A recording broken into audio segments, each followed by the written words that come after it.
Next पे next hello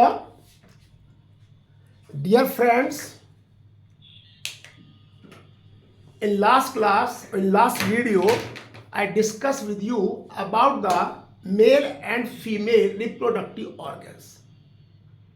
Today in this video I am going to discuss with you people about the gametogenesis. This gametogenesis is very important process. If reproductive organs present to here, but there is no formation of the product like sperm and ovum are not produced here. There is no significance of the reproductive organs. उनका कोई significance नहीं है. तो यहां पर अगर gametogenesis की बात करें तो यहां पर in the primary sex organs there are the germinal epithelium cells which are present in the testes and ovary. In testes and ovary, these germinal cells produce the gamete. The formation of the gametes from the germinal cells is called gametogenesis. इसको हम gametogenesis कहते हैं. अब ये gametogenesis जो है testis और ovary के अंदर हो रहा है. यहां पर जो गैमेट्स बनेंगे वो स्पर्म और स्पर्मेटोजुआ एंड ओवम और ova. Ovum is singular, ova is plural.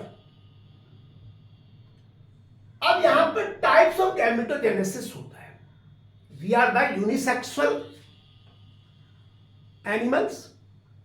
So we have sexes or we have separate sexes in male and female. In male there is the process of spermatogenesis, जिसमें कि यहां पर sperms बनते हैं. Sperms are produced together. और oogenesis जो female में होती है यहां पे ओवम बनती है. अब यहां पर स्पर्मेटोजेनेसिस की अगर हम बात करें, इस प्रोसेस के अंदर sperms are produced from the germinal epithelium cells by the process of meiosis division. meiosis से बनेंगे और इस प्रोसेस को हम स्पर्मेटोजेनेसिस कहते हैं क्योंकि यहां पे गैमेट्स बन रहे हैं, स्पर्म बन रहे हैं. और ये स्पर्म जो है सेमिनिफेरस ट्यूब्यूल्स के अंदर बनते हैं क्योंकि वहां पे जर्मिनल एपिथेलियम सेल होती है. यहां पे there are two major events. सबसे पहले स्पर्मेटिड्स का बनना है और दूसरा स्पर्मेटोजुआ का. Spermatid and spermatozoa. अब ये जो फॉर्मेशन ऑफ स्पर्मेटिड्स है, it is occur in 3 phases: multiplication phase, growth phase and maturation phase. ये यहां पे ग्रोथ फेज है और ये मैच्योरेशन फेज है. अब देखिए यहां पर ये जो आपके सेमिनिफेरस ट्यूब्यूल्स हैं, इन सेमिनिफेरस ट्यूब्यूल्स में there is the lining of germinal epithelium. इस जर्मिनल एपिथेलियम में जो सेल्स है they are called the primary germ cells. In the primary germ cells, इनके अंदर there is the mitosis division. ये माइटोसिस डिवीजन यहां पे होता है और जब माइटोसिस डिवीजन होता है तो ये सेल्स यहां पे स्पर्मेटोगोनिया जो प्लूरल वर्ड है, स्पर्मेटोगोनियम जो कि एक सिंगुलर वर्ड है, और sperm mother cells are produced. Sperm mother cells are produced कहां से? प्राइमरी जर्म सेल से, by mitosis division. Each cell is diploid from spermatogonia से लेकर के प्राइमरी स्पर्मेटोसाइट तक जो है, ईच वन इज डिप्लॉयड. अब सेकंड आती है growth phase. In growth phase the size of the cell increases. How, कैसे? In grow in size and accumulation of nutrients. In 11th class, in growth and development chapter, you did the study of the growth. Growth is the result of metabolism, and metabolism is a process, is total sum of the catabolism and anabolism. जब catabolism दोनों होते हैं तब वहां पर growth होती है. तो यहां पर ये सेल का साइज बढ़ जाता है और प्राइमरी स्पर्मेटोसाइट्स का साइज बढ़ जाता है. इसको कहते हैं growth phase. After growth phase it enter into the maturation phase. ये मैच्योरेशन फेज में जाती है. ये पहली मैच्योरेशन फेज में जाती है. अब ये मैच्योरेशन फेज में जब जाती है तो secondary spermatocytes which is haploid that go under the that produce from the primary spermatocytes by the process of meiosis first. यहां पर मियोसिस फर्स्ट डिवीजन होता है तो सेकेंडरी स्पर्मेटोसाइट बन जाती है. अब secondary spermatocytes undergoes the process of meiosis second and produce the spermatids. Each spermatid is haploid. Her spermatid haploid है और produced from the second spermatocytes after meiosis second. अब ये spermatids change into the sperms by the process of spermiogenesis. यानी process होती है जिसे आप स्पर्मायोजेनेसिस process कहते हैं. उससे जो स्पर्मेटिड सेल्स हैं वो स्पर्म में चेंज हो जाती है. ये जो स्पर्म्स हैं their head is intact. Their head is intact with the Sertoli cells. Sertoli cells add होते हैं and they are release from there. They are separate from there. It is called spermiation. इनका separate होना, sperm का separate होना from the Sertoli cells is called spermiation. तो यहां पर ये पूरा आपका जो है this is about the gametogenesis के अंदर स्पर्मेटोजेनेसिस. समझिए ये गैमेटोजेनेसिस के पार्ट स्पर्मेटोजेनेसिस कंप्लीट हुआ.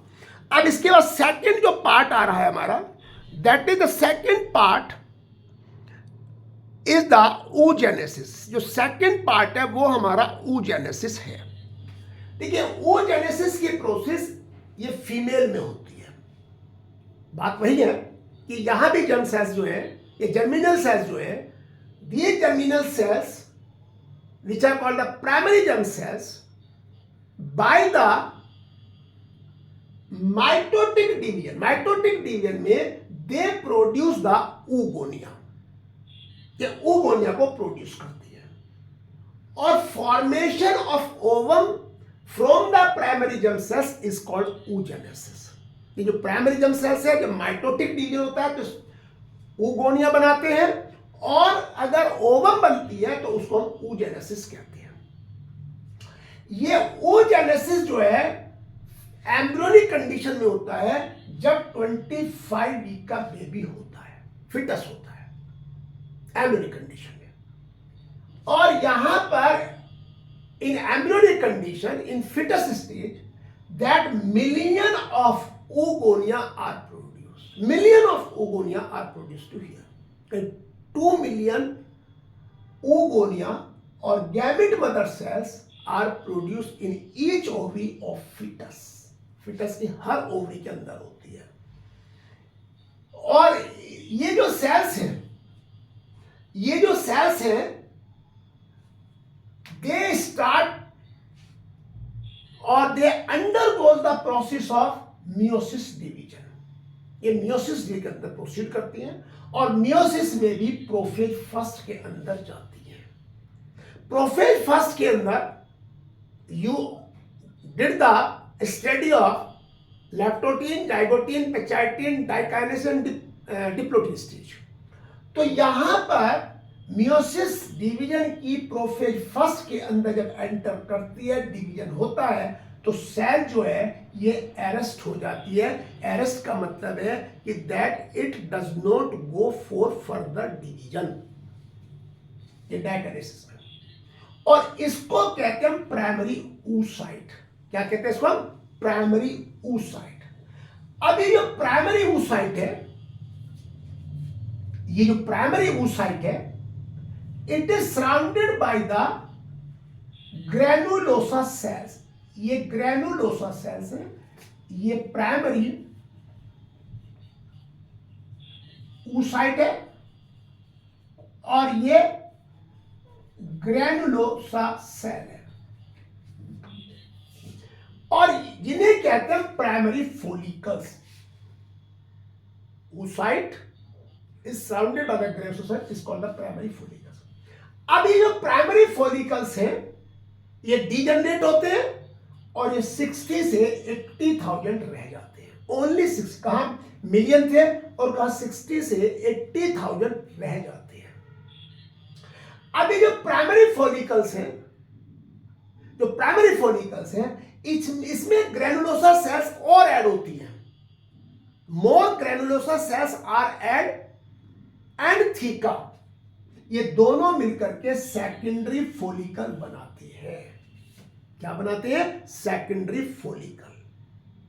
अब ये सेकेंडरी फोलिकल होता है, इट्स मैच्योर, इसे कहते हैं tertiary follicle, Graafian follicle, mature Graafian follicle और ओवेरियन फोलिकल, टर्सरी को। आप देखिए यहां पे मैच्योर ग्रेफियन फोलिकल को आप देखिए, इसमें यहां पर ये सेकेंडरी oocyte है, इसके 4 ग्रेनुलोसा की मेम्ब्रेन है, समझ यहां पे, और यहां पर इसके अंदर एक कैविटी है जिसे एंट्रम कह रहे हैं। इसके अंदर यहां पर फोलिकुलर फ्लूइड बना हुआ है। एंट्रम के अंदर यहां पर फोलिकुलर फ्लूइड बना हुआ है, एंट्रम के अंदर, एंट्रम के, और इसमें 2 मेम्ब्रेन है, थीका, एक एक्सटर्नल थीका है और एक इंटरनल थीका है।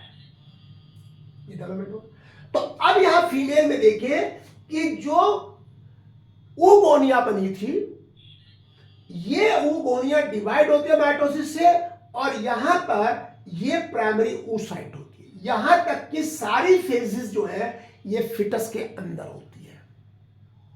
इसके बाद ये जो प्राइमरी oocytes जब बनती है, तो ये जो होती है that's go under the process of meiosis first division which is complete before the ovulation. ये सारा काम जो है जब ओवुलेशन से पहले का होता है। अब जब ओवुलेशन की बात आती है तो उसमें जो है यहां पर ये डिवाइड होकर के प्राइमरी oocyte जो है सेकेंडरी oocyte बना लेती है। क्या बनती है? Secondary oocyte। और ये सेकेंडरी oocyte आपकी हैप्लोइड नंबर में है। इस सेकेंडरी oocytes में यहां पर सेकेंड मियोसिस डिवीजन होता है, और second meiosis division is take place at the time of fertilisation.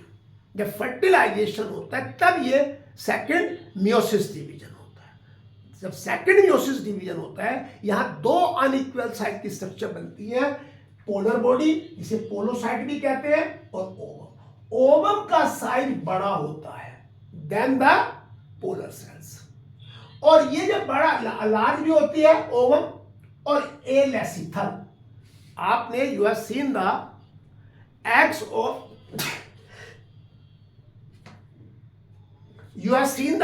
Of hen, duck, इनके एग्स देखे होंगे। They have plenty of the yolk because in them the development is take place outside the body of the female। तो alecithal का मतलब without yolk, और this alecithal egg is found in placental mammals और placental animals. जैसे आपका काऊ है, dog है, human being है, कैट है, इन सब के अंदर प्लेसेंटल एनिमल्स है, प्लेसेंटल मैमल्स है। अब यहां एक चीज आप देख लीजिए कि during the oogenesis and spermatogenesis, in spermatogenesis the process starts after the birth of baby, or when the baby achieve the puberty। जब से प्यूबर्टी आ जाती है तब वहां पे स्पर्मेटोजेनेसिस होता है। लेकिन फीमेल के अंदर oogenesis एम्ब्रियोनिक कंडीशन में शुरू हो जाती है, फिटस स्टेट में शुरू हो जाती है जब फिटस 25 वीक्स का होता है। जितने फॉलिकल्स ऐड होने होते हैं वो फिटस कंडीशन में होंगे, उसके बाद कोई fresh follicle will not be attached or will not be added to there. This is about the oogenesis. अगर आपको ये वीडियो देखिए, जरूर पसंद आएगी आपको। All the contents have been explained in simplest way with the help of the diagram. And second thing, you like to it, share to it, comment it, and subscribe it. Thank you.